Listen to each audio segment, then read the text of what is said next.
महाभारत की कहानी एकलव्य की कथा। यह महाभारत काल की बात है, जब भारत के एक जंगल में एकलव्य नाम का एक बालक अपने माता पिता के साथ रहता था। वह अनुशासित बालक था और उसके माता पिता ने उसकी परवरिश अच्छे संस्कारों के साथ की थी। एकलव्य की धनुर्विद्या में बहुत रुचि थी, लेकिन जंगल में इसके लिए साधन उपलब्ध नहीं थे। इसलिए वह गुरु द्रोणाचार्य से धनुर्विद्या सीखना चाहता था। गुरु द्रोणाचार्य उन दिनों राजकुमारों अर्थात पांडव और कौरवों को धनुर्विद्या सिखा रहे थे और उन्होंने भीष्म पितामह को वचन दिया था कि वह राजकुमारों के अलावा किसी को भी धनुर्विद्या का ज्ञान नहीं देंगे। जब एकलव्य अपना निवेदन लेकर गुरु द्रोणाचार्य के पास आया तो उन्होंने उसे अपनी विवशता बताकर वापस भेज दिया। इस पर एकलव्य बहुत दुखी हुआ, लेकिन उसने यह प्रण लिया कि वह द्रोणाचार्य को ही अपना गुरु बनाएगा। शारीरिक रूप से गुरु की अनुपस्थिति के चलते उसने उनकी मिट्टी की मूर्ति बनाई और उसके सामने तीर कमान चलाने का अभ्यास करने लगा। देखते ही देखते वह एक उम्दा धनुर्धारी बन गया। एक दिन की बात है, जब गुरु द्रोणाचार्य अपने शिष्यों के साथ धनुर्विद्या का अभ्यास करने जंगल की ओर आए। उनके साथ एक कुत्ता भी था।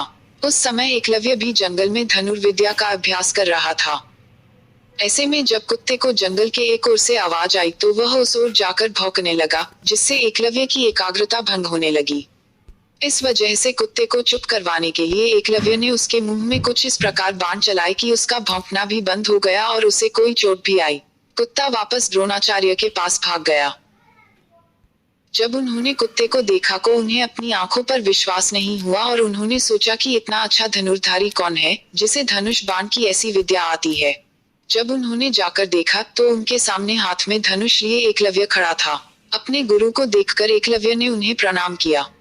द्रोणाचार्य ने उससे पूछा कि उसने यह विद्या किससे सीखी, तो एकलव्य ने बताया कि वह किस प्रकार उनकी मूर्ति के सामने प्रतिदिन अभ्यास करता है। यह सुनकर द्रोणाचार्य आश्चर्यचकित हुए।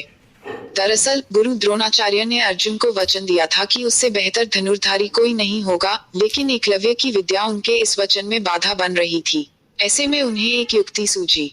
उन्होंने एकलव्य से कहा, वत्स, तुमने मुझसे शिक्षा तो ले ली, लेकिन मुझे गुरु दक्षिणा तो अभी तक नहीं दी है। आदेश करें गुरुवर, आपको दक्षिणा में क्या चाहिए? एकलव्य ने कहा। एकलव्य की बात का जवाब देते हुए द्रोणाचार्य ने कहा कि गुरु दक्षिणा में मुझे तुम्हारे दाहिने हाथ का अंगूठा चाहिए।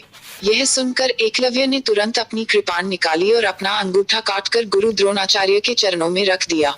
इस घटना की वजह से एकलव्य का नाम एक आदर्श शिष्य के रूप में आज भी याद किया जाता है। कहानी से सीख।